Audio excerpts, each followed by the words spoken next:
정치 페스티벌 패널 두 번째 세션인 공존의 정치를 위한 개혁 과제를 시작하도록 하겠습니다. 저는 사회를 맡은 성신여대 정치외교학과 박지영입니다.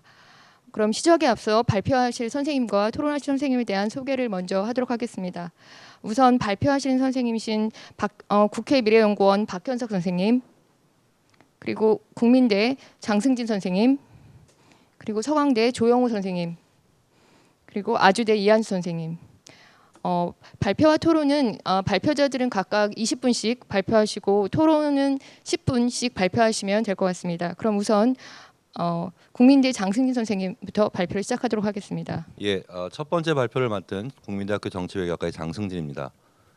제 발표는 그러니까 제목은 협치를 위한 선거제도 및 정당체계 개혁 이렇게 돼 있는데 그 본 발표에 앞서서 이제 두 가지 정도 말씀을 드리고 싶은데 이제 첫 번째는 사실 뭐 이따가도 말씀드리겠지만 이제 협치라는 것을 위해서 이제 한국의 선거제도나 정당 체계가 어떻게 바뀌어야 되겠느냐라는 이제 이야기들을 할 텐데 사실 이 정치개혁과 관련해서는 굉장히 다양한 안들이 이미 나와 있습니다. 뭐 국회에서도 많이 논의가 되고 있고 꽤 오래전부터 논의가 되어 왔고 사실은 이제 제가 말씀드릴 부분도 이제 그러한 안들 중에 이제 대부분이 다 포함되어 있는 것이고 그래서 사실은 이런 물론 우리가 이제 계속 이런 이야기들을 하고 이제 공감대를 얻어가는 작업은 분명히 필요하겠지만 사실 이거는 이 개혁 방안이 없어서의 문제라기보다는 이미 존재하는 수많은 개혁안 중에서 어떤 것을 실천할 것인가에 대한 이제 의지의 문제가 더 크지 않나라는 생각을 먼저 하게 되고 이제 두 번째는 이제 협치를 위한이라고 이제 타이틀을 달아놨는데 사실 개인적으로 과연 협치가 무엇인가라는 것에 대해서 좀 생각을 해봤으면 좋겠어요. 우리가 일반적으로 당연하다는 듯이 국회에서 협치가 이루어지지 않고 있다라고 비판을 하고 또 이제 협치를 이루어야 된다라고 국회에 요구를 하는데 과연 정확하게 협치라는 것이 어떠한 모습이고 어떻게 이루어지는 것이 바람직한 것인가에 대해서 구체적인 상을 과연 우리가 갖고 있는가? 사실은 어떻게 보면 누구도 경험해 보지 못한 것들을 상정하고 이야기를 하는 것은 아닌가라는 이제 생각을 하게 됩니다. 그래서 보다 더 본질적으로는 이제 협치란 무엇이고 어떤 게 바람직한 협치의 모습이냐에 대한 논의가 선행되어야겠지만 일단 오늘은 뭐 여야 정당들이 너무 지나치게 싸우지 않고 좀 뭔가 공통의 합의점들을 찾아가려고 노력하는 뭐 그 정도의 모습 정도로 협치를 상정을 하고 일단은 말씀을 드리도록 하겠습니다. 예, 본격적인 발표를 시작을 할 텐데 일단 이제 한국 의회 정치가 일단 물론 뭐 모든 것들이 다 부정적이진 않겠죠. 긍정적인 부분도 분명히 있겠지만 일단은 우리가 이제 조금 더 나아지기 위한 개혁 과제를 이야기하다 보니까 이제 부정적인 측면에 초점을 맞춰서 이야기를 할 수밖에 없는데 그럼 이제 협치와 관련해서 어떠한 이제 부정적인 모습들이 있느냐? 우리가 뭐 매 국회가 이제 출범할 때마다 혹은 이제 2년이 지난 다음에 후반기 원구성을 할 때마다 항상 여야 정당들이 이제 원구성을 둘러싸고 갈등을 벌이는 모습들을 볼 수가 있습니다. 뭐 상임위원회를 이제 상임위원장을 어느 정당에게 배분을 할 것이냐, 뭐 특히 이제 법사위원장 같은 경우에 여당이 할 것이냐, 야당이 할 것이냐를 가지고 항상 갈등을 벌이게 되고 또 그 와중에 이제 법에서 정한 시한을 훨씬 넘겨서 원구성이 이루어지고 뭐 이런 일들이 계속 거의 모든 국회에서 이제 반복이 되어 왔고 그다음에 또 이제 고위 공직자 임명과 관련해서도 뭐 비록 인사청문회는 하는데 이제 역시 청문회 자리에서 뭐 여야가 이제 갈라져서 싸우다가 이제 국회의 동의가 필요가 없는 자리 같은 경우에는 결국 청문 보고서가 채택이 되지 못하고 이제 대통령이 이제 임명을 강행하고 뭐 이런 모습들 그러면서 또 거기에 대해서 야당이 반발하고 뭐 이런 모습들이 계속 반복이 되고 있고요. 이제 국회에서 여야가 갈라져서 싸우다 보니까는 이제 제대로 그 필요한 입법이 제때제때 이루어지지 못하고 입법 교착이 발생을 하고 또 그러한 상황을 이제 좀 비정상적으로 타개하려는 이런 흔히 이제 입법 독주라고도 불릴 수 있는 이런 일들이 또 종종 발생을 하게 되고 혹은 이 국회가 교착 상태에 있는 상황에서 이제 최근 한국 정치에서 이제 많이 이야기가 되고 있는 건데 이제 행정부에서는 이제 시행령, 그러니까 입법을 기다리기보다는 이제 시행령을 중심으로 통치를 해 나가려고 하는 모습들 이런 것들이 아까 말씀드렸다시피 이제 여야 간에 좀 이제 타협과 협력이 제대로 이루어지지 않는 다시 말해서 협치가 이루어지지 않는 모습들이 계속 반복적으로 일어나고 있다. 뭐 이렇게 말씀을 드릴 수가 있을 것 같고 또 하나는 이제 대표성의 위기입니다. 사실 뭐 한국만의 문제는 아니고 대부분의 선진 민주 국가에서 뭐 의회나 정치에 대한 뭐 신뢰가 그렇게 높지 않은 것은 사실이지만 한국은 조금 그 수준이 좀 유난히 심한 게 아닌가라는 생각도 드는데 이제 몇 가지 자료를 살펴보면은 이제 2021년에 한국종합사회조사라는 곳에서 이제 조사를 했는데 국회를 얼마나 신뢰하십니까?라고 물어봤을 때 국회를 신뢰하지 않는다, 거의 신뢰하지 않는다라고 대답한 비율이 이제 70%를 넘어서는 것으로 나타났고 한국 정치에 대해서 얼마나 만족하십니까?라는 질문에 대해서 만족한다라는 대답은 13%에 그치고 있는 뭐 그런 모습들이 나타나고 있고요. 그다음에 이제 정당과 유권자 사이의 연계가 좀 약하다라는 지적도 사실은 뭐 끊임없이 제기가 되어 왔습니다. 그러니까 특정한 정당에 대해서 소속감을 느끼지 않는 무당파의 비율이 여전히 높고 거의 한 30%를 상회하는 수준의 무당파 비율이 거의 대부분의 조사에서 반복적으로 나타나고 있고 설사 특정한 정당을 지지한다라고 대답하는 사람들에게 다시 과연 그럼 그 정당이 나의 생각을 제대로 대변하고 있다고 생각하느냐라고 물어봤을 때 과연 그렇다라고 대답할 수 있는 사람들이 얼마나 될까라는 부분에 대해서 굉장히 회의적인 생각이 듭니다. 그리고 또 이 무당파뿐만이 아니라 이제 특정 정당을 지지하는 사람들 사이에서는 또 상대 정당을 이제 대화와 타협의 상대로 보기보다는 뭔가 좀 싸워서 이겨야 되는 뭐 이런 우리가 소위 이제 정서적 양극화라고 불리는 그러니까 서로 상대 정당을 지지하는 사람들 사이의 양극화 현상도 끊임없이 심해지고 있고 뭐 이러한 배경에서 이제 최근 들어서 이제 포퓰리즘에 대한 우려 또 이제 나타나고 있고 이제 이런 모습들이 앞서 말씀드렸던 그 협치와 관련된 한국 국회의 모습이나 이제 지금 유권자들이 느끼는 이런 정치적인 불만, 자신의 생각이 제대로 대변되지 않고 있다라는 불만 이런 것들이 현재 한국 정치가 직면하고 있는 그리고 이제 앞으로 해결을 해야 되는 이제 중요한 과제가 아닌가라는 생각이 들고 이제 오늘 저는 이제 이러한 문제들을 해결하기 위해서 어떠한 방안이 필요하냐. 우리가 일반적으로 뭐 협치가 제대로 안 된다 그러면 이제 여야 정당의 주요 정치인들에게 이제 협치를 위해서 노력을 해라라고 이야기를 하는데 사실 이제 이게 몇몇 정치인들의 의지로 해결될 수 있는 문제는 아니고 결국은 제도적으로 협치가 이루어질 수 있는 어떤 인센티브를 만들어내야 한다라는 관점에서 그렇다면은 어떠한 방향으로 제도 변화가 이루어졌을 때 협치를 위한 인센티브가 발생할 수 있을까에 대한 저의 개인적인 생각을 좀 말씀드리도록 하겠습니다.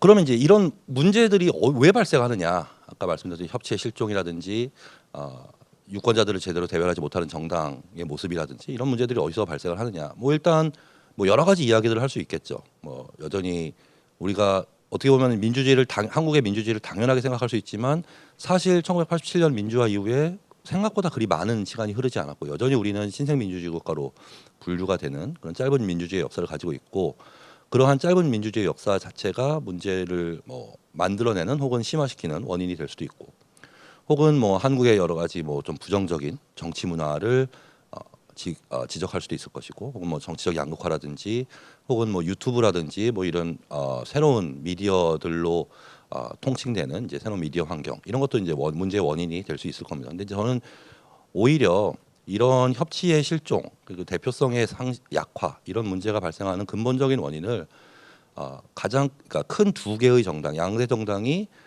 모든 정치적인 자원을 독식하는 현재의 정치 구조 정치 제도에서 찾을 수 있지 않을까라는 생각을 이제 해봤습니다.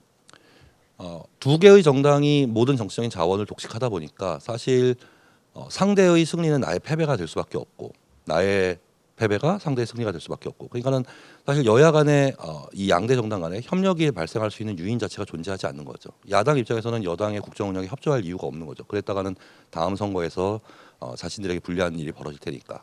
그러니까 우리가 뭐 야당의 발목 잡기를 이야기하는데 사실은 뭐 다음 선거 생각하면은 발목을 잡는 것은 어떻게 보면은 지극히 합리적인 너무나도 당연한 야당의 전략이라고도 할 수 있습니다. 그다음에 이제 문제는 이러한 합리적인 전략을 어떻게 협력이 가능한 방향으로 유도할 것인가에서 이제 찾아야 된다는 것이고요. 또 이 두 개의 정당이 모든 정치적인 자원을 독식하고 있다 보니까는 새로운 정치적인 대안, 유권자들을 대변할 수 있는 새로운 정치적인 대안이 나타나지 않고 있다. 그러니까 한마디로 얘기하면은 현재 한국에서는 이제 이 양대 정당 사이에 적대적인 공생 관계가 존재하는 것이 아닌가라는 생각을 해봤습니다. 자 그러면은 이제 이 양대 정당 사이의 적대적 공생 관계를 극복하기 위해서 어떤 방안이 있느냐, 뭐 여러 가지 논의들이 있죠. 그 중에 이제 하나의 예를 들면은 대표적인 예로 이제 미국식의 원내 정당 중심의 의회 정치로 나가자라는 이제 목소리들이 있습니다. 이제 흔히 한국 정당 정치의 가장 핵심적인 문제가 이 공천권을 매개로 한 굉장히 경직되고 융통성이 부족한 정당 기율 혹은 정당에 의한 소속 의원들의 통제가 문제의 원인이다라는 이야기가 있고, 그래서 이제 이런 문제를 해결하기 위해서 이제 상향식 공천을 도입한다라든지 정당 조직을 뭐 분권화하고 혹은 지방화하고 이런 것들로 해서 이제 당원을 넘어서서 일반 유권자의 폭넓은 참여를 보장하고, 궁극적으로는 정당에 의해서 통제되기보다는 각 개별 의원들이 좀 자율성을 갖고 정당의 경계를 넘어서는 의정 활동을 하는 것이 하면은 이제 협치가 이루어지지 않겠느냐라는 이제 목소리가 있습니다. 그리고 굉장히 상당히 많은 공감을 얻고 있기도 하고요.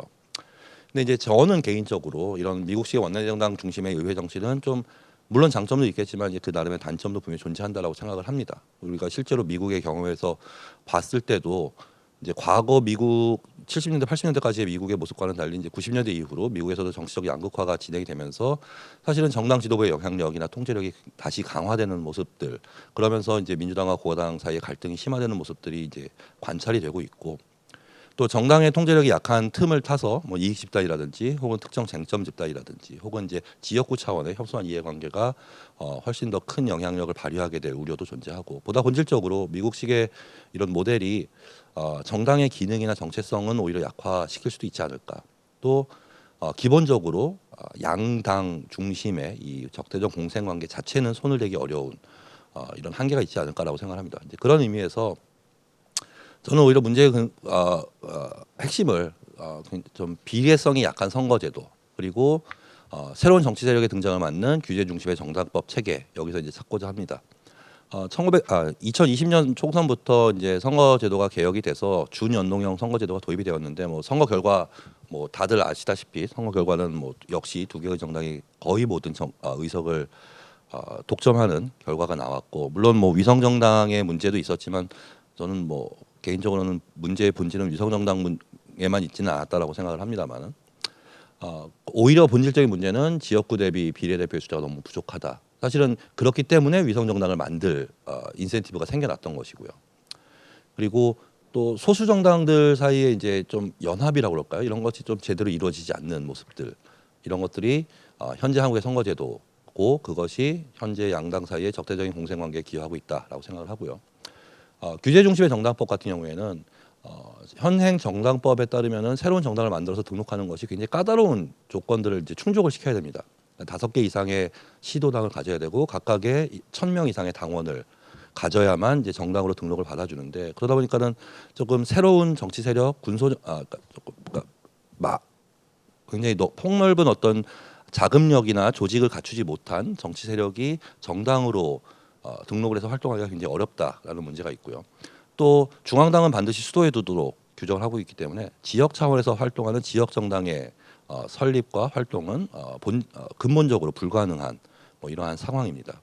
이런 것들이 새로운 정치 세력의 등장, 그것을 통한 대표성의 확대를 막고 있다라는 이야기입니다. 자, 그래서 이제 제가 생각하기에 이 협치 혹은 대표성의 문제를 해결하기 위한 가장 중요한 방법은 이 양대 정당 사이의 적대적 공생관계를 극복하기 위해서 선거제도와 정당 체계를 좀 손을 보고 그것을 통해서 한국에서 좀 온건한 다당제를 유도하는 것이 필요하지 않는가라는 생각을 해봤습니다. 온건 다당제의 장점이라면 이제 일단 첫 번째로 유권자 입장에서는 선택지가 확대가 되는 거죠. 두 개의 정당만이 유의미한 정치적인 선택지인 상황에서 복수의, 그러니까 혹은 뭐 셋 혹은 넷, 다섯 이상의 유의미한 선택지들이 유권자들에게 제공되는, 그것을 통해서 유권자들이 자신을 대변해주는 정당을 찾기가 좀 더 용이해지지 않을까라는 생각을 했고요. 그다음에 두 번째로는 원내에 진출한 정당의 숫자가 늘어나면은 어느 한 정당이 압도적인 의석을 차지하기는 굉장히 어려워지는 상황이 벌어집니다. 그렇다면 이제 입법이라든지 어떤 정책 추진을 위해서는 불가피하게 정당들 간의 연합이 필요할 수밖에 없습니다. 그럴 때 양대 정당 사이에서 다양한 형태의 이합 집산 정당 연합을 구성할 수 있는 이런 유의미한 중도파 정당이 존재한다면은 이 두 정당, 양대 정당 사이에 좀 극단적인 대립과 갈등은 제어할 수 있지 않을까라는 생각을 해봤습니다. 조금 더 구체적으로 그럼 이제 어떻게 할 것이냐, 어떤 방향으로 개혁을 하면은 선거제도 이 온건 다당제가 유도가 될 것이냐. 일단 대표적으로는 이제 준연동형을 이제 완전 연동형으로 바꾸자라는 목소리가 사실 오래전부터 있었고 뭐 최근 지금까지도 계속 나타나고 있는데 저는 뭐 오히려 그러니까 준연동형 자체가 문제라고는 생각하지 않습니다. 그러니까 뭐 준연동형 제도도 그 나름의 장점은 또 분명히 갖고 있죠. 대표적으로 뭐 초과 의석이 발생하지 않는다든지. 그러니까 문제의 핵심은 지역구 대비 비례대표의 비중이 지금 너무 지나치게 작고 현재 지난 선거 같은 경우에는 300명 중에 47석만 비례대표였으니까요. 그러니까 이것을 가능하면 1대1 혹은 뭐 최소한 2대1까지는 좀 늘리는 그럼으로써 다양한 정치적인 목소리들이 국회에 진출하도록 도와주는 방향으로 개혁이 필요하다라고 생각합니다. 그렇다면 그렇게 된다면 이게 이제 위성정당 문제도 근본적으로 해결이 가능할 것이고 이제 물론 비례대표를 늘리기 위해서는 이제 의원 정수 자체가 늘어나든지 이제 지역구가 줄어들든지 의원 정수가 늘어나는 문제에 대해서는 이제 국민의 동의가 필요할 것이고 이제 지역구를 줄이는 문제에 있어서는 이제 현역 국회의원들의 이제 반발을 극복을 해야 되는 문제가 있겠지만 뭐 그런 현실적인 한계에도 불구하고 일단 지향점 자체는 그쪽으로 가는 게 맞다라는 생각이 들고요. 그다음에 또 하나는 선거제도 개혁을 통해서 소수 정당 간의 정당 연합을 좀 공식적으로 허용하는 것이 가능하지 않을까. 그래서 이게 지금처럼 뭔가 그러니까 지난 뭐 위성 정당이긴 했지만 몇몇 소수 정당들이 이제 당시 더불어민주당과 손을 잡고 이제 근데 그게 비정상적인 형태로 좀 이루어졌다고 생각을 해요. 그래서 아예 공식적으로 각 소수 정당들이 자신의 어떤 고유한 정체성을 유지하면서도 비슷한 정당 비슷한 입장을 갖는 정당들이 하나의 연합을 이루어서 그들이 하나의 단일한 이름으로 혹은 번호로 선거에 참여할 수 있는 그래서 이들이 선거 이후에도 이제 원내에서 이제 교섭단체로서 활동할 수 있는 기반도 생겨날 수 있고 뭐 이런 방향으로 좀 제도가 바뀌었으면 어떨까라는 생각을 이제 하게 됩니다. 정당 체계 개혁은 사실은 이제 명확합니다. 일단은 중앙당을 수도에 두도록 한 규정이 폐지가 되어야 될 것이고, 그럼으로써 지역 정당을 허용을 해야 되고, 그다음에 이제 5개 이상의 시도당을 요구하는 것도 좀 완화될 필요가 있지 않을까. 그다음에 이제 당원수 기준도 지금처럼 일률적으로 1000명으로 할 것이 아니라 뭐 지역별 인구 수준이 왜냐하면 뭐 지역마다 뭐 수도권이나 지역 지방 인구 간에 분명히 편차가 존재하기 때문에 이걸 일률적으로 1000명으로 규제하기보다는 좀 탄력적으로 운영할 수 있도록 하는 것이 어떨까. 그리고 이러한 지방화, 분권화 추세에 맞춰서 지금의 선관위도 중앙 집권화된 형태에서 각 지역 선관위들이 그 지역에서 활동하는 정당들의 뭐 등록도 받아주고 그들의 이제 활동을 보조해주는 형태로 선관위도 지방 분권화를 동시에 추진하는 것이 어떨까. 이름으로써 다양한 정치적인 결사 그리고 참여의 기회가 확대가 되고 뭐 지역 정당도 이제 허용이 되는 이런 모습으로 나가는 것이 어떨까라는 이제 생각을 하게 됩니다. 이제 마지막으로 이제 옹건 나당제 이야기를 하면 이제 보통 흔히 뒤따라오는 이제 비판 혹은 반론이 이제 과연 대통령제가 다당제와 그 조화를 이룰 수 있느냐라는 이제 비판이 많이 이제 제기가 됩니다. 일반적으로 이제 대통령제의 속성은 다당제와는 맞지 않다라는 것이 이제 사실은 굉장히 오래된 관념인데 과연 그런가라는 부분에 대해서 조금 생각을 해봐야 될 것 같아요. 그러니까 양당제라고 그러니까 기본적으로 대통령제 하에서 그 다당제가 어울리지 않는다라는 관념은 그러니까 입법부와 행정부 사이에 갈등이 벌어졌을 때 대통령제는 그것을 제도적으로 해결할 장치가 없다. 근데 다당제라면은 여당이 의회 다수당을 확보할 가능성이 그만큼 낮아지고 분점 정부의 등장이 그만큼 더 빈번해진다. 뭐 이렇게 이제 논의가 진행이 되는 건데 사실 양당제에서도 분점 정부는 빈번하게 등장을 합니다. 지금 당장 현재도 우리나라가 현재 이제 민주당이 국회 다수당을 갖고 있는 이제 분점 정부 상황이고요. 그리고 이 학술 연구에 따르면 분점 정부라고 해서 반드시 단점 정부에 비교해서 입법 교착이 더 많이 발생하느냐에 대해서는 논란의 여지가 분명히 존재합니다. 그리고 과연 우리가 경험적으로 봤을 때 단점 정부라고 해서 우리가 꿈꾸는 그 협치라는 것이 과연 얼마나 이루어졌던 경험이 있는가라는 점에 대해서도 개인적으로 좀 회의적인 생각을 갖고 있습니다.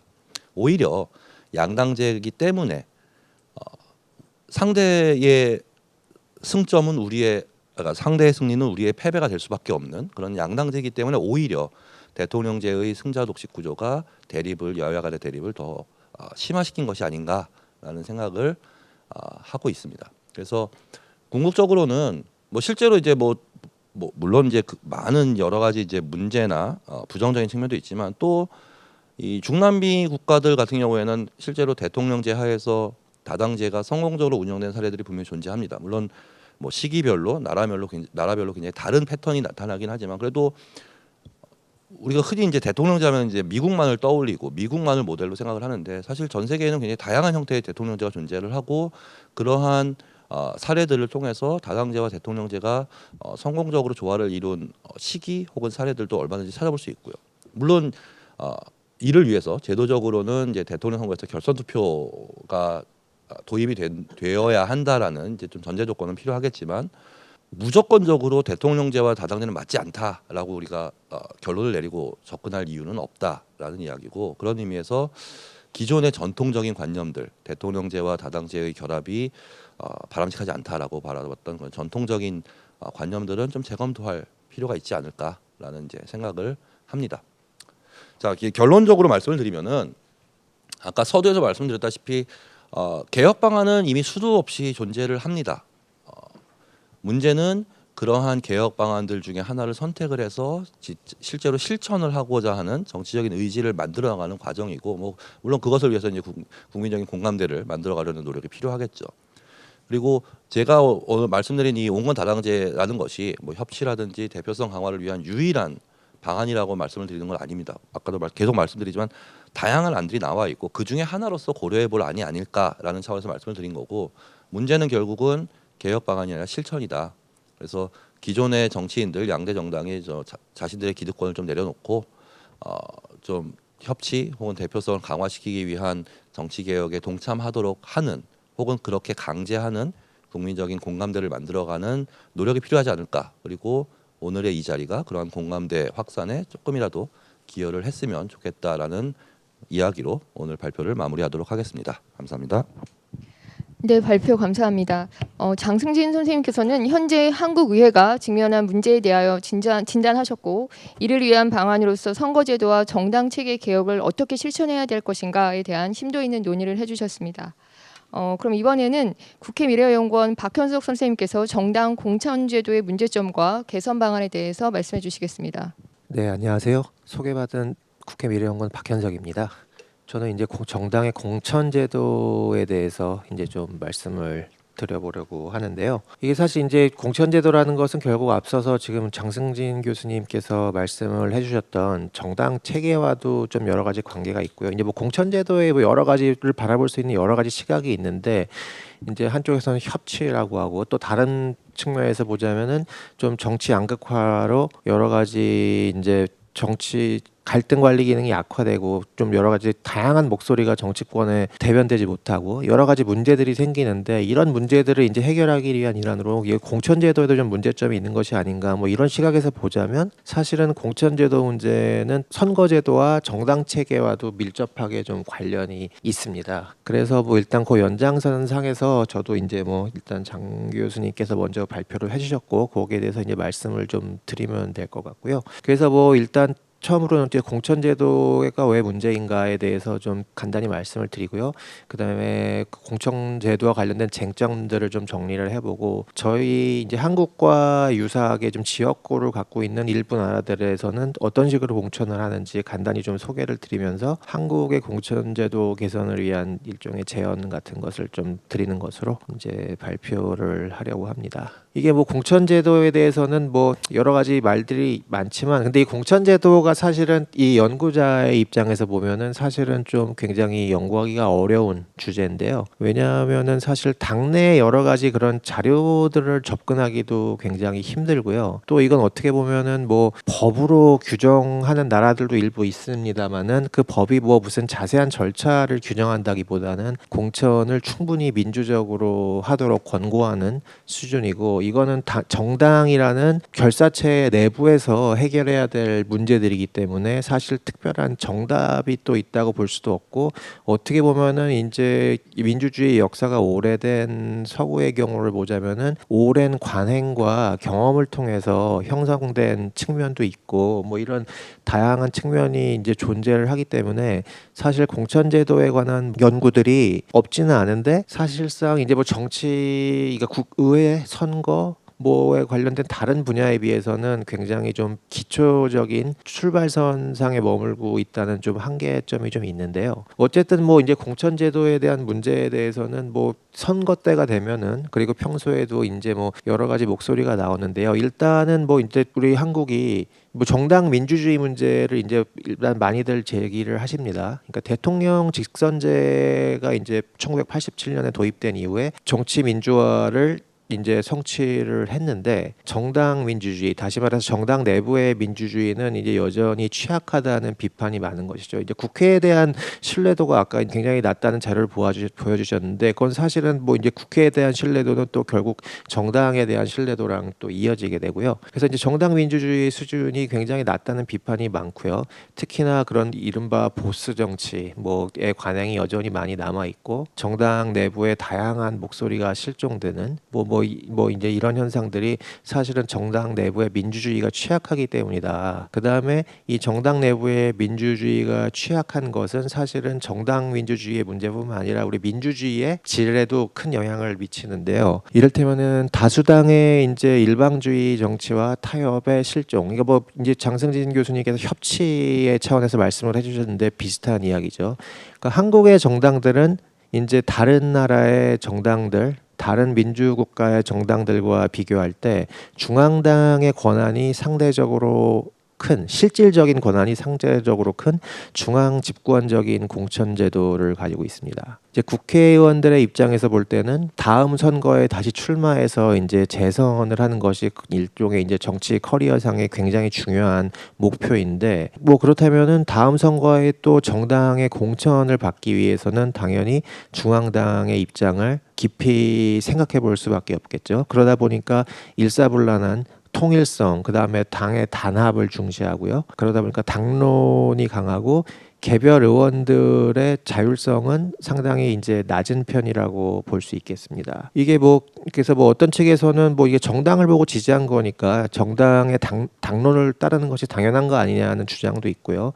또 한편으로는 뭐 개별 의원들은 각자가 당선이 됐는데 자신들의 또 소신껏 해야 되는 거 아니냐 이런 주장들이 있는데 사실은 공천제도라는 것을 매개로 해서 한국에서는 어쨌든 지금 당론이 굉장히 강하게 의원들의 정치적 선택에 영향을 미치는 그런 상황이 이제 지속되고 있고요. 그 결과는 그러니까 이른바 국회 정당 구성을 보자면 여당이 다수당인 경우에는 제왕적 대통령과 이 다수당 여당의 일방주의 정치 그 다음에 여소야대의 경우에는 대통령과 다수당인 야당의 정치적 교착 상태의 지속 뭐 이제 이런 두 가지 상황이 돼서 둘 다 별로 바람직하지 않은 것 아니냐 뭐 이제 이런 비판의 목소리들이 많이 나오고 있는 것이죠. 근데 실제로 그럼 좀 공천제도를 고치면 과연 정당 정치가 바뀌는가? 그렇다는 이제 주장도 있는데요. 그러니까 비민주적인 공천제도, 뭐 중앙 집권적인 공천제도가 비민주적인 정당 운영을 낳는다는 것이죠. 그래서 정당 공천제도가 정당 민주주의 저발전의 주요 원인이고 공천제도를 민주화하면 정당 민주화도 굉장히 촉진될 것이라는 시각이 있는 반면엔 비민주적 중앙 집권적 공천제도는 사실은 비민주적 정치 환경을 반영하는 결과일 뿐이라는 뭐 이제 시각도 있습니다. 공천제도라는 게 결국 정치 환경이 그러다 보니까 거기에 이제 나타난 것이고 이 공천제도를 변화시키기 위해서는 보다 근본적인 변화가 필요하고 새로운 정치 문화, 새로운 선거제도, 선거 경쟁 구도의 변화 등 근본적인 변화가 왔을 때 공천제도도 또 변하지 않겠느냐는 주장이 있는데요. 일단 이제 이 문제를 조금 이제 차치하고 이 문제가 왜 중요한가? 사실은 이제 그러면 이제 정당의 국회의원 후보는 누가 결정하는가? 뭐 이제 여기에 대해서 우리가 좀 생각을 해볼 필요가 있는데요. 그러니까 중앙당의 영향이 큰 경우, 그러니까 중앙당에서 실질적으로 결정에 영향을 많이 미치는 경우에는 이제 경선 후보자들은 당연히 중앙당의 입장을 많이 반영을 하게 되고요. 개인의 자율성이 낮아지고 정당의 통일성이 강화된다는 말씀을 드렸죠. 그 다음에 이제 우리 뭐 국민 참여 경선도 하고 한국에서도 그런 공천 제도를 좀 바꿔야겠다는 여러 가지 움직임들이 있었는데요. 그것은 주로 이제 뭐 대의원들 의원들이나 권리당원 등 주요 당원들의 영향력을 목소리를 발언권을 확대해야 된다. 뭐 이런 주장이죠. 뭐 이렇게 되면 사실 경선 후보자들은 공천의 확률을 높이기 위해서는 당원들의 입장을 자신의 이제 정치적 선택에 반영을 해야 되고요. 당의 정강 정책에 충실한 후보가 선택될 가능성이 높아지고요. 이제 그렇다면은 이제 의원들의 구성, 정책의 구성은 결국 당원의 구성에 영향을 많이 받게 되고요. 당원 구성이 만약에 좀 다양하다. 이를테면은 다양한 그 직능 집단들이 모여서 연합해서 당을 꾸렸을 경우에는 정당 내부의 다양한 목소리도 이제 확보가 가능하겠지만 또 특정한 당원 집단이 큰 영향력을 행사할 경우에는 사실은 이제 정당이 뭐 이제 중앙당의 영향이 클 경우보다 이상으로 획일화될 가능성도 굉장히 큽니다. 그러니까 사실 이게 뭐 이게 예측을 하기가 굉장히 좀 어려운 것이죠. 지금 요즘에 이제 많이 제기되는 뭐 팬덤 정치의 문제라든가 이런 것들이 사실은 지금 4번 항목에 해당하는 것이라고 말씀을 드릴 수 있겠고요. 그러면 공천제도를 고치면 정당 정치가 바뀌는가라는 질문으로 다시 돌아오면 사실은 공천제도가 비민주적 정당 운영의 원인인가 결과인가는 사실 가늠하기가 쉽지 않습니다. 하지만 그것과 무관하게 공천제도는 정치인 행태에 이제 영향을 미치는 것은 어쨌든 분명한 사실이고요. 그러니까 공천제도라는 것이 정치인들의 선택에 영향을 미치는 중요한 요소 중에 하나임은 분명하다고 말씀을 드릴 수가 있고요. 그래서 이제 새로운 정치 세력이 제도 정치권에 좀 원활하게 진입하고 또 다양한 목소리가 좀 대변될 수 있는 그래서 정치 양극화를 좀 완화할 수 있는 공천제도를 좀 고민할 필요가 있다는 말씀을 드리고 싶고요. 그리고 아까 앞서 말씀드렸듯이 선거제도 개선 논의가 지금 진행 중이기 때문에 선거제도와 정당 체계에 조응하는 공천제도를 좀 이제 모색할 필요가 있다 말씀을 드리고 싶고요. 그 이제 쟁점들을 좀 간단히 이제 살펴보면요. 이제 뭐 주로 이제 공천제도라는 것은 이제 뭐 민주적이어야 되고 공정해야 된다. 많은 분들이 이제 제기를 하고 일종의 공감대가 형성되어 있는 두 가지 상황일 텐데요. 이게 민주성이라는 것은 결국 이제 공천에 공천에 참여하는가, 누가 그리고 공천에서 의사 결정권을 행사하는가 뭐 이런 건데요. 그래서 뭐 일단 개방성을 기준으로 보기도 하고요. 이제 분권화를 기준으로 보기도 하는데 이 두 가지는 이제 각각 다음 슬라이드에서 좀 설명을 드리겠고요. 그냥 공정성이라는 것은 사실은 공천 규칙이 얼마나 제도화되어 있고 모두가 이제 동일한 규칙에 의해서 경선이 진행되는가 뭐 이런 질문이죠.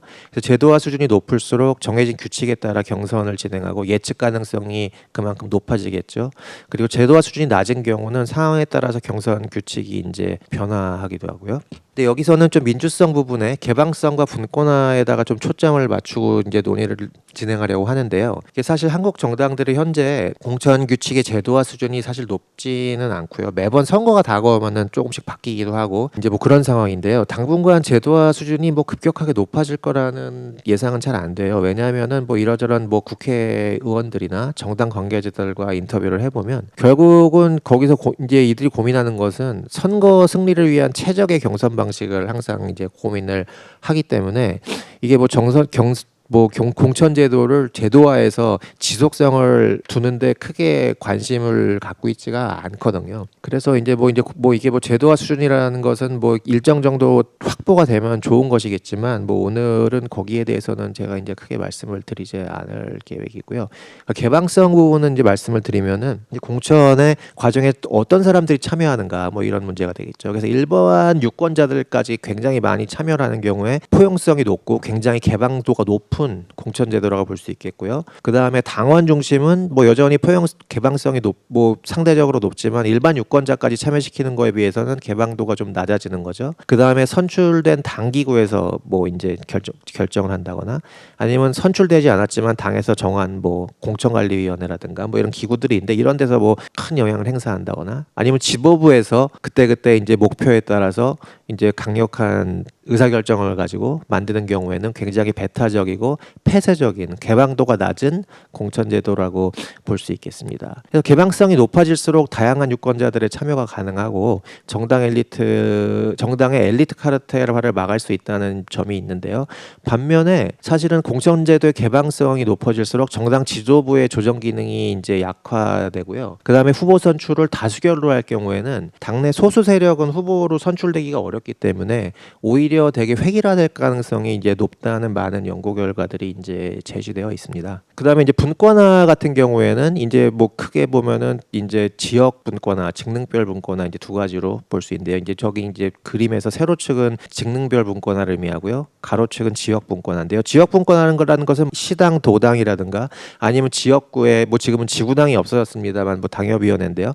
뭐 하여튼 지구당 수준에서 뭐 이제 의사 후보 선출권이 강화된다거나 이런 경우 굉장히 분권화된 것이죠. 직능별 분권화는 뭐 이제 서구의 노동당이나 이런 데들은 이제 노조가 굉장히 이제 밀접하게 연계가 돼 있고 이제 노조에서 굉장히 공천 과정에서 영향력을 행사하기도 하는데요. 한국은 그런 직능별 조직의 발달 수준이 낮고 또 정당과의 연계에도 취약하기 때문에 사실 거기 그럴 가능성은 이제 별로 현실적으로 당장은 없다고 보여집니다. 그래서 이제 중앙당에 비해 이제 지역의 영향력이 확대되면은 지역별로 이제 다양성이 확대될 가능성은 커지는데요. 이제 반면 그 결과 지역의 유력 세력을 중심으로 이제 카르텔이 형성 유지될 가능성도 높아지고 현역 의원의 재선 가능성이 이제 굉장히 높아지게 되는 뭐 이제 이런 결과를 가져올 가능성이 높다고 볼 수 있습니다. 한국의 정당들의 공천 제도는 사실은 지금까지 살펴보면은 개방성과 분권화 정도가 높아지는 추세죠. 예전에 이제 뭐 이른바 삼김 시대 같은 경우를 보면은 정말 전형적인 뭐 밀실 공천이라고 볼 수 있는데요. 거기에서 비해서는 개방도가 높은 포용적 공천으로 많이 이제 변화를 했고요. 이제 심지어 여론조사 결과도 반영해서 일반 유권자들의 참여도 이제 확대를 하고 있죠. 그래서 요즘 보면은 이제 이른바 이제 중앙당의 전략 공천이라고 이제 많이들 용어를 쓰잖아요. 이제 전략 공천은 이제 당에서 직접 정하는 건데 이 비중이 굉장히 낮아졌어요. 2020년 총선 같은 경우에 민주당에서는 28곳, 미래통합당 당시 미래통합당에서는 21곳을 했거든요. 그러니까 뭐 전체 의석에서 보자면은 약간 민주당 같은 경우에는 전체 지역구 의석의 10%좀 넘는 수준, 미래통합당은 10%보다 좀 낮은 수준이고요.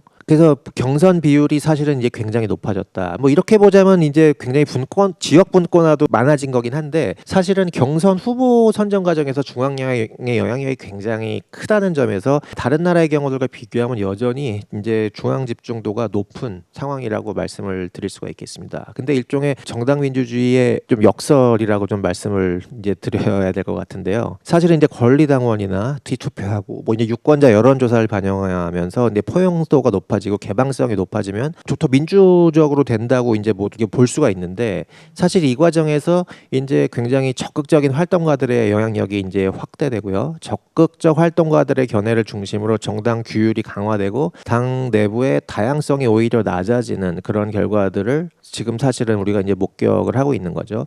그러니까 뭐 지금 뭐 삼김 시대로 돌아가자는 얘기는 아니지만 과거 비교를 해보자면은 그때는 굉장히 정당의 규율도 강하고 했지만 반면 매번 선거 때가 오면은 신진 세력들을 또 강한 리더십으로 영입을 해서 오히려 사실은 지금보다는 또 당내 목소리는 물론 굉장히 그 강력한 리더십이 있었지만 그 우산 아래에서는 오히려 좀 다양한 목소리들이 더 존재했던 것이 아닌가 그렇게 볼 때는 사실은 지금 이게 공천 제도가 좀 더 개방성이 높아지면서 다양성은 오히려 좀 낮아지는 그런 결과가 이제 생겨난 것 같고요. 특히나 이제 승자 독식의 양당 구도화에서는 그런 적극적 활동가들이 특정 정당에 큰 영향을 미치고 이 정당이 또 이제 다수당이 돼서 뭐 이제 승자 독식형으로 이제 가게 되면은 이 정치 양극화를 더 심화시키는 그런 기제로 작용을 하게 되는 것이죠. 그러니까 해외 사례는 간단히 좀 소개시켜드리면 지역구 채택하고 있는 나라들이 주로 이제 영미권하고 그 다음에 연동형 비례제를 채택한 뭐 독일 요 세 군데를 지금 간단히 보면요. 영국 같은 경우에 간단히 말씀드리면은 여기는 이제 의회제를 채택하고 있고 소선거구 단순 다수제인데요. 뭐 지금 3당도 등장을 해 있고 하기 때문에 말씀드리긴 뭐하지만 어쨌든 이상형으로서는 양당제라고 이제 말씀을 드린 것이고요. 여기는 지역구 중심의 분권화된 경선제죠. 분권화 정도가 굉장히 높습니다. 그러니까 보수당, 노동당, 양당 공이 그러니까 중앙당에서는 굉장히 광범위한 경선 후보군을 관리하고요. 이게 그러니까 광범위하다는 게 어느 정도냐면은 지역구별로 한 20명, 30명 이상이 될 만큼의 굉장히 광범위한 후보군을 일단 중앙당에서 자격이 있는지를 좀 보고 그 안에서는 이제 그 다음부터는 모든 그 결정을 지역구에서 단위에서 하게 되고요. 하지만 이제 지역구 단위에서도 대의원이나 이런 주요 당원 중심의 경선 참여로 개방성이 아주 높진 않습니다. 영국의 경우. 그렇고 이제 미국 같은 경우에도 이제 소선거구 단순 다수제를 채택하고 있고요. 미국은 뭐 중앙당의 역할이 거의 굉장히 미미하고요. 지역 중심의 경선 제도고요. 여기는 이제 그래서 그 결과 의원 개인의 자율성이 굉장히 높고 그다음 예비 선거 같은 거를 채택하고 있기 때문에 일반 유권자도 참여를 해가지고 개방성이 굉장히 높은데요. 근데 양자 공이 지역 분권화 정도는 굉장히 높다는 점을 말씀드리고 싶고요. 독일 같은 같은 경우에도 이제 의회제에다가 연동형 비례대표제와 다당제를 채택하고 있는데요. 지역구 후보의 경우도 지역 중심입니다. 여기도 철저하게. 그래서 대의원들이 주로 이제 경선을 통해서 선발을 하고요. 그래서 여기도 이제 현역위원회 승리 확률이 이제 굉장히 높습니다. 지역구의 경우에 경선에서요. 70% 80% 이상 현역위원들이 승리할 확률이 굉장히 높다는 연구 결과들이 나와 있고요. 하지만 이제 비례의석을 통해서 뭐 이제 좀 다양성을 확보하는 이런 방식으로 이제 제도를 운영하고 있습니다. 그래서 주로 이제 지역구 제도로 채택한 나라들은 이제 지역 분권적 경향이 굉장히 강하고요. 개방성의 수준은 국가별로 좀 차이를 보이고요. 그러니까 일본은 뭐 이제 따로 말씀을 드리지 않았는데 일본 같은 경우에도 소선거구제로 이제 바뀌었죠. 여기는 근데 후보 선정 과정에서 한국과 유사하게 중앙당의 역할이 큰데 파벌 간의 견제와 균형이 이제 내부적으로 좀 존재하는 그런 상황이고요. 그러니까 한국은 보자면 그럼 이제 대표 뭐 이게 양극화를 좀 완화하고 뭐 협치에도 좀 다른 말로 하면 좀 친화적인 공천을 하려면 어떻게 해야 되느냐. 뭐 이게 소선거구 단순자 다수제가 이제 유지가 될 경우에는요. 사실은 양당제가 이제 뭐 이제 지속될 가능성이 높겠죠. 그럼 양당제가 되면 아까도 뭐 이제 장 교수님께서 말씀하셨지만 이게 굉장히 타협도 어렵고 협력을 할 유인도 없는데요. 그러다 보니까 결국은 정당 내부의 다양성을 확보하는 게 이제 사실은 굉장히 중요하고요. 일종의 이제 미국형 모델이긴 한데요, 이게. 근데 다양성을 확대를 하려면 우리는 어떻게 해야 되냐? 사실은 이제 뭐 어떻게 보자면 개방성을 좀 줄이고 이제 정당 지도부의 조정 기능을 확대하는 뭐 이제 방안도 있고, 그다음에 이제 분권화 지역 분권화의 수준을 굉장히 높여서 다양성을 확보하는 방안이 있을 수 있는데요. 개방성 확대는 사실은 이제 뭐 지금 상황에서 되돌리기 어려운 시대적 흐름이라고 생각이 되고요. 또 노조 등 직능 조직과 정당의 연계가 제도화되어 있지 않은 상황에서 기능적 분권화도 현실성이 별로 없고요. 그렇다면은 사실 남은 대안은 지역 분권화인데요. 그래서 뭐 어쨌든 이 한국 현실에 맞는 그 지역 분권도를 높인 공천 제도를 좀 고민할 필요가 있다는 말씀을 현실적으로 현재 상황에서는요, 현재 제도화에서는 좀 드리고 싶고요. 하지만 근데 어쨌든 개방성이 높고 지역 분권화 수준이 높은 경우에 이제 현역 의원의 이제 경선 승리 확률이 굉장히 높아진다는 점을 말씀을 드리고, 여기에는 이제 사실은 장점도 있고 단점도 있는 건데 이제 사실은 이제 우리 국민들의 여론이 다선 의원들의 존재를 이렇게 또 달가워하지 않기 때문에 사실은 근데 다선 의원이 좀 존재를 뭐 여러 가지 장단점이 있는데 어쨌든 뭐 이런 측면이 있다는 점을 좀 말씀드리고요. 지금 이 자리에서 뭐 그걸 논의한 자리는 아니니까요. 그리고 마지막으로 이제 연동형 제도가 이제 좀 정착이 돼서 지금 어쨌든 아니면 뭐 선거 제도가 또 개편이 될 수도 있고 하지만 어쨌든 지금 이제 그 캡도 사라지고 다음엔 어쨌든 간에 뭐 만약에 이 상태로 가면은 연동형 제도가 다시 또 하게 될 텐데, 그래서 만약에 좀 정당의 숫자가 늘어나는 상황이 온다면은 이제 다양성의 측면에서 보자면 정당 간의 다양성이 확보가 되기 때문에 정당 내의 다양성의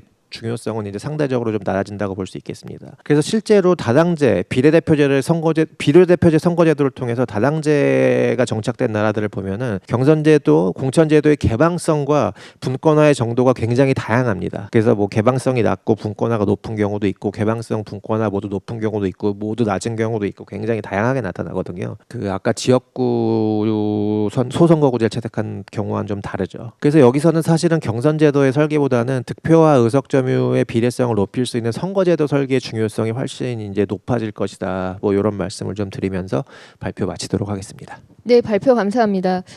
박현석 선생님께서는 매번 선거 때마다 제기되는 정당 공천제도의 어떤 문제와 쟁점, 그리고 해외 사례에 대한 분석을 통해서 근본적인 공천 개선 방향에 대한 어떤 시의성 있는 논의를 해주셨습니다. 그럼 이제는 장승진 선생님의 발표에 대한 조용호 선생님의 토론 부탁드립니다. 안녕하세요. 소개받은 서강대학교 조용호입니다. 장승진 선생님의 토론을 맡고 있고요. 우선 언론이라든지 뉴스에서 많이 언급되는 협치라는 개념을 이제 학술적으로 가지고 오셔가지고 한국 이제 정치개혁 방향 혹은 선거제도 정당개혁 방향을 이제 짚어주신 점에 대해서 사실 매우 많이 이제 좋다고 생각하고요. 그리고 많이 배웠습니다. 관련해서 몇 가지 좀 뭐 첨언을 좀 드리고 싶은 점도 있고, 또한 다른 생각이 있는 부분도 있는데 그런 부분을 좀 말씀드리면서 좀 이야기를 가져가도록 하겠습니다. 이 협치라는 말이 이제 우선 개념적으로 이제 지금 장승진 선생님께서는 협치를 위한 이제 선거제도 및 정당 체계 개혁이라고 하셨는데, 이 협치라는 게 두 가지 의미가 있는 것 같아요. 같아요. 어떤 목적으로서의 협치가 있고 그리고 수단으로서의 협치가 있는 것 같아요. 그랬을 때 이제 어떤 일을 우리가 정치를 하는 이유도 보면은 이제 어떤 특정한 목적, 좋은 어떤 사회를 만들고 정부가 유권자들에 대한 책임성과 어떤 반응성을 만들기 위한 관점이라면 정치 자체가 하나의 수단이 되는 건데 여기서 이제 협치라는 게 이제 지금 목적이 좀 될 수 있을까라는 좀 생각이 들고요. 그럼에도 불구하고 지금 장성진 선생님께서 이제 문제라고 제기해 주신 것의 핵심은 적대적 공생 관계에 있고 이들이 이제 어떤 대화라든가 소통이라든가 이를 잘 하지 못하기 때문에 이거를 좀 개혁하기 위해서는 아래로부터 이제 지방 정당을 허용해서 좀 더 도전을 하게 만들고 대화할 수 있는 계기를 좀 더 많이 만들어 주자는 것이고 국회와 이제 의회 내에서는 비례성을 높이는 방식으로 해서 기존의 이제 카르텔화된 정당 체계를 완화시켜 보자 이렇게 이제 제안하시는 것 같아요. 했을 때 과연 이 이제 아래로부터의 정당을 허용해 주는 것은 뭐 사실 100% 동의를 하고요. 그리고 비례성을 높였을 때 과연 정당들의 카르텔적인 측면은 좀 해소가 되겠지만 협치가 잘 될 수 있을까라는 점에 대해서는 약간 좀 이런 원인에 문제가 있으면 이제 원인을 해결했을 때 과연 결과로서 협치가 잘 될 수 있을 것인가라는 데 대해서는 약간 좀 고민스럽긴 합니다. 왜 그러냐 하면 지금 이제 국회 내에서 정당 간의 카르텔화가 이루어져서 이것이 이제 민주적 책임성과 반응성이 이루어지지 않기 때문에 이제 정당 체계와 선거제도 개혁하자는 것인데 이걸 개혁했을 때 과연 그것이 이루어질 것인가라고 생각해 보면 실제로 국회 내에서 이제 정당들이 갈등하고 소통하지 아니하고 상대의 이제 잘못에 대해서 이제 상당히 이제 뭐 기뻐하고 혹시 그걸 바라고 이러한 행위라고 하는 건 이면에는 사실상 대통령이라고 하는 매우 중요한 행위자가 있기 때문이거든요. 그래서 대통령이 이제 야당의 지도자라든지 혹은 여당의 대표들과 같이 이야기하고 뭔가 문제를 해결하려고 하고 그런 식의 이제 모습이 안 보이는 상태에서 과연 정당들끼리 이제 협치를 안 하기 때문에 문제라고 이제 제기하는 것이 이제 좀 과연 이러한 제도 개혁을 했을 때 이제 협치가 이제 원인이 조금은 이제 국회와 정당에만 있는 것이 아니라 한국 정부 구조 혹은 정치 구조 전반에 사실 이제 원인이 좀 내재한 것이 아닌가라는 생각이 들고요. 그랬을 때 우리나라의 대통령이라고 하는 가장 큰 행위자 혹은 이제 여당과 야당의 지도자라는 사람들이 겉으로는 이제 뭐 대화를 좀 덜 할 수도 있지만 이제 이면에서 끊임없이 대화하려고 하고 소통하려고 하고 그런 문화가 이제 형성이 안 돼 있는 상태에서 제도를 개혁했을 때 과연 그게 될까라는 생각에 대해서 약간 좀 고민스럽긴 하고요. 그럼에도 불구하고 지금 정당들이 이제 카르텔화되어 있어서 이제 문제가 발생하는 것 그러니까 이제 민주적 책임성과 반응성이 작동하지 않는다라는 점에서 이제 지방 정당을 좀 허용해 줌으로써 도전받게 만들고 또한 정당들이 이제 끼리끼리 이제 모여가지고 이제 뭐 상대가 잘못하는 것에 이제 편승해서 다음은 우리가 정권을 잡을 수 있어라고 하는 그런 식의 이제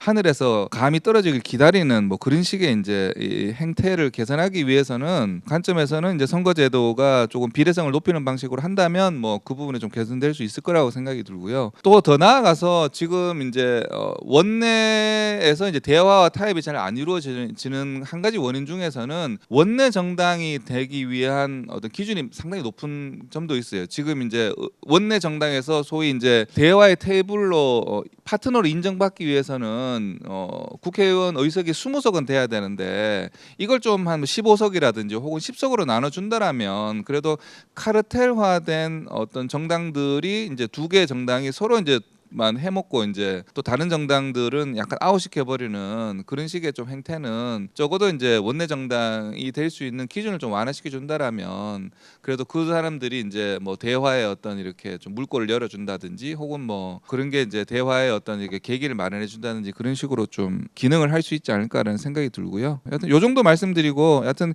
협치를 위한 선거제도 개혁이나 정당제도 개혁이 좀 정치 발전 일반에 대한 문제 제기를 해주셨는데 뭐 아주 좋은 제안이라고 생각합니다. 감사합니다. 네, 감사합니다. 그럼 이번에는 박현석 선생님 발표에 대해서 이한수 선생님께서 토론해 주시겠습니다. 네, 안녕하세요. 방금 소개받은 아주대학교 이한수입니다. 저는 박교선 선생님 그 정당 공천제도의 문제점과 개선 방향이라는 발표를 토론하도록 되어 있는데요. 공천 중요합니다. 매우 중요한 주제죠. 박현석 교수님께서도 이미 말씀하셨지만 되게 중요한데 실은 많이 탐구되거나 논의되지 않는 분야이기도 하죠. 수업 시간에 강의를 할 때도 몇몇 지역구들이나 이런 데는 공천되면 당선되는 거잖아요. 그런 면에서도 실질적으로도 되게 중요한데 막상 그렇게 많이 논의가 되지는 않고 있는 것 같기는 합니다. 이런 중요성뿐만이 아니라 지금 발표하신 내용에서는 말 그대로 한국 정치의 문제점들을 어떻게 해결해 볼 것인가, 공천제도를 통해서 혹은 정당 정치의 민주화 혹은 정상화를 위해서 공천제도의 개혁이 어떤 방향으로 이루어져야 바람직할 것인가에 대한 이야기를 해주시는 것 같아요. 실은 많이 토론하고 이럴 내용이 별로 없습니다. 이게 다들 많이들 이야기를 하시는 얘기고, 그리고 기본적으로는 다들 많은 분들이 동의하실 만한 내용이기 때문에 그런데요. 다만 한 가지만 이야기를 해보면 이런 그 제도들이 갖고 있는 개방성이 더 확대되는 것, 그리고 분권화가 더 확대되는 것에 대한 장단점이 존재하고 있다는 거죠. 그건 박형석 선생님도 이미 말씀을 많이 해주셨어요. 예를 들어서 정당 민주주의 역설이라고 여기서 말씀하셨는데 그런 부분들이 실은 걱정이 되는 거죠. 민주주의의 위기에 대해서 이야기하는 몇몇 학자들은 그런 이야기들도 하거든요. 이 정당이라는 게 일종의 스크리닝 역할을 해서 그 시쳇말로 하면 그 얼척없는 사람들이 들어와가지고 대표자가 되는 이런 것들을 걸러내는 역할을 해야 된다는 얘기를 하는데, 그런 것들을 못하게 되는 까닭 중에 하나가 개방성이 과도하게 커졌을 때라고 지적하기도 하거든요. 반면 또 다른 측면에서 보면 이미 이야기해 주셨지만 개방성이 확대되는 거는 정당의 민주주의하고도 굉장히 정당 민주화하고도 관련이 깊기 때문에 항상 그 분권화든 그러니까 분권의 확대든 개방성의 확대든 이게 다 장단점이 있다는 것들을 우리가 고민을 하면서 이런 논의들을 진행하는 게 필요할 거고, 또한 더불어서 이게 해외 사례에 대해서 우리가 당연히 탐구하고 고민을 하지만 또 그 나라에서 나타나는 현상과 대한민국에서 나타나는 현상이 또 같지 않게 나타날 경우가 좀 있을 거거든요. 그러니까 그런 거에 대한 고민도 좀 필요할 것 같습니다. 분권화도 그런 것 같아요. 분권화가 막 확대되면 미국 같은 경우가 그런 예일 텐데요. 소위 말하는 지역구, 그러니까 지역당이죠. 지역당에서 후보를 정하고 실제 본선을 치르고 이러는 형식인데, 그렇게 되면 말씀하셨지만 새로운 얼굴이 등장하기는 아마 어려울 겁니다. 그 지역에서 계속적으로 당선되던 사람들이 계속 당선이 되겠죠. 그런 의미에서 보면 새로운 얼굴이 나타나지 않는 게 문제다라고 또 이야기를 할 겁니다. 근데 또 반면 또 이면에는 그런 새로운 얼굴들이 계속 나타나는 게 바람직한 거냐, 아까 말씀드렸지만 그런 부분이 있고, 반면 이런 분권화가 강화되면 아마도 내가 내 지역구만 신경을 쓰면 되기 때문에 의회에서 크로스보팅이라든가 우리 소위 말하는 교차 투표라든지 이런 것들이 아마도 좀 더 잘 이루어질 수 있을 거고, 이런 내용들은 아까 우리 협치에 관해서 이야기한 장 교수님의 이야기하고 또 맥락이 닿을 것 같아요. 그게 아마 협치에도 도움이 될지 모르겠어요. 사실 저는 협치가 정말로 이게 어떤 측면에서 어떻게 중요한 것인지에 대한 논의가 우선 선행되어야 된다고 보긴 하는데요. 그거는 장 교수님께서 이미 말씀을 해주신 것 같고, 근데 이런 그 공천에 관한 얘기를 하다가 마지막으로 이제 드는 생각은 박 선생님도 말씀해주신 것 같은데, 이게 정당의 일이라서 법으로 정당 니네 앞으로 이렇게 후보 뽑아 이렇게 얘기하는 거는 과도한 거라고 생각이 들고, 물론 말씀드렸죠. 어떤 나라에서는 조금 더 세세한 규정을, 또 어떤 국가에서는 규정이 없기도 한데, 그러니까 이건 정당의 일이기 때문에 정당이 스스로 알아서 결정을 해야 되거든요. 그러니까 우리가 예를 들어 개방성을 높이자든지 분권화를 높여야 된다든지 이런 얘기들을 이야기하면서 담론을 만들어가는 건 바람직하고 당연히 그런 일이지만, 그게 실제적으로 이루어지고 어떤 방향으로 흘러갈지는 사실 제도적으로 규제하기도 쉽지 않은 내용이거든요. 실은 그러기 위해서는 정당들이 그렇게 할 수 있는 유인을 제공하는 게 가장 중요할 것 같아요. 그 유인을 어떻게 제공할 것이냐가 실은 논의의 어떤 그 핵심이 되지 않을까라는 생각이 들고, 앞으로도 박 선생님께서 이 연구를 계속 진행을 하시면은 아마도 그 부분에 좀 더 초점을 맞추시지 않을까라는 생각이 듭니다. 그래서 예를 들면 선거제도를 어떻게 변화시킬 때 정당이 좀 더 개방성이 높은 제도를 취하려고 한다거나 혹은 분권화를 높이는 방향으로 스스로 제도를 변화시키려고 한다거나 하는 그런 논의들과 고민들이 앞으로 더 이어져야 될 것 같고 뭐 저를 포함해서 많은 정치학자들이 관심을 가져야 되는 분야가 아닌가 생각이 듭니다. 제 토론은 이 정도로 마치도록 하겠습니다. 감사합니다. 네, 감사합니다. 그러면 토론자 선생님들께서 제기한 문제에 대해서 짤막하게 5분 이내로 답변 부탁드립니다. 장승희 선생님. 조영원 선생님 먼저 말씀 감사드리고 목적으로서의 협치와 수단으로서의 협치를 좀 구분을 해야 되지 않겠느냐라는 말씀을 주셨는데 뭐 저도 전적으로 동의를 하고요. 그러니까 저도 사실 이제 서두에서 이제 협치가 무엇인지 어떤 것이 협치의 바람직한 모습인지에 대한 논의가 좀 근본적으로 필요하지 않느냐라는 말씀을 드린 게 사실은 이제 비슷한 문제 의식에서 말씀을 드린 겁니다. 그러니까 협치 그 자체가 목적이라기보다는 우리가 바람직하다고 생각하는 정치의 모습을 달성하기 위한 하나의 수단으로서 협치를 접근을 해야 될 텐데 사실은 이 그 바람직한 모습에 대한 사항이 불분명하다 보니까는 마치 협치 자체가 목적인 것처럼 뭐 사실은 문제를 제기하기는 했지만 뭐 저 스스로도 어쩌면은 선거제도나 정당 체계 이야기를 하면서 협치를 그 자체를 목적으로 접근을 하는 그런 모습들이 이제 언뜻 반영이 되지 않았나라는 뭐 자기 반성도 하게 되고 요 작업을 이제 계속 진행하는 과정에서 이제 그런 부분을 좀 유의해야겠다라는 쪽에 다시 한번 되새기는 뭐 그런 기회가 된 것 같고요. 그다음에 또 하나 이제 조영호 선생님 말씀하신 게 양대 정당 간의 이 뭐 제가 적대적 공생관계라고 이야기했던 혹은 뭐 조영호 선생님이 카르텔이라고 이야기했던 이런 것들이 과연 선거제도 개혁이나 뭐 이제 조금 더 비례적인 선거제도 도입을 통해서 이게 자동적으로 이루어질 것인가라는 부분에 대해서 말씀을 주셨는데 특히 이제 대화와 타협의 문화 이런 것들이 좀 부족한 상황에서 뭐 대통령제니까 대통령의 역할도 중요하고요. 맞죠. 그러니까 제도가 바뀐다고 그래가지고 뭐 모든 것이 자동적으로 해결될 것이다라고 기대하기는 어렵습니다. 물론 제도 변화와 함께 혹은 그것과 동시에 이제 그 제도 위에서 움직이는 행위자들의 의식과 행태도 이제 변화를 해야 되겠죠. 근데 이제 이 발표를 준비하면서 했던 생각은 물론 그 행위자들의 의식과 행동 변화도 필요하지만 그렇다고 해서 우리가 단순히 그냥 행위자의 의지에만 맡겨두기에는 사실 이제 민주주의라는 시스템 자체가 그런 거죠. 그러니까 최선의 선택을 하지 못하는 상황이 되더라도 정치가 안정적으로 돌아갈 수 있는 이제 그런 환경을 만들고자 하는 것이 어떻게 보면 이제 민주주의라는 정치 시스템의 가장 근본적인 의의라고도 생각이 되고 이제 그런 차원에서 정치인들의 어떤 의식이나 행태 변화뿐만 아니라 이제 그것을 촉구할 수 있는 혹은 유도할 수 있는 제도 변화가 동시에 이루어져야 되지 않을까라는 심에서 그런 이제 관점에서 이제 제도 변화에 초점을 맞춰서 말씀드린 거고 이제 교섭단체 제도에 대한 말씀을 주셨는데 뭐 그것도 일단은 이제 그건 이제 국회 내부의 어떤 운영 규칙과 관련된 거기 때문에 제가 이제 따로 다루진 않았지만 분명히 타당한 지적이라고 생각이 됩니다. 그러니까 교섭단체 그러니까 현재 이제 20인으로 되어 있는데 우리가 20명 이러면 굉장히 많은 것 같지만 사실 전체 300명 중에 20명이라면 퍼센테이지로 따지면 그렇게 많은 건 아니거든요. 근데 물론 뭐 20명이 높다. 그걸 완화시키자라는 접근도 가능하겠지만 사실은 군소정당들이 혹은 양대 정당을 제외한 다른 정당들이 20명 이상의 의원을 배출할 수 있는 그런 선거제도 혹은 정당 체계를 만들어가는 가야 되지 않는가라는 차원에서 이제 말씀을 드린 거다라고 이해를 해주시면 될 것 같고 물론 뭐 그것과 더불어서 교섭단체 제도에 대한 재검토도 뭐 일정 부분 뭐 필요성이 있고 충분히 가치 있는 검토라고 생각을 합니다. 예, 이상으로 마무리하겠습니다. 네, 감사합니다. 박현숙 선생님. 네, 이한수 교수님 좋은 말씀 감사드리고요. 반복해서 이제 강조를 해주셨지만 사실 공천제도를 바꾼다는 것이 항상 이제 장점이 있으면 또 그 이면에 또 단점 혹은 비용 치러야 될 비용이 있기 때문에 항상 그 중에서 이제 취사 선택을 과연 어떻게 할 것인가가 되게 중요한 문제인 것 같고요.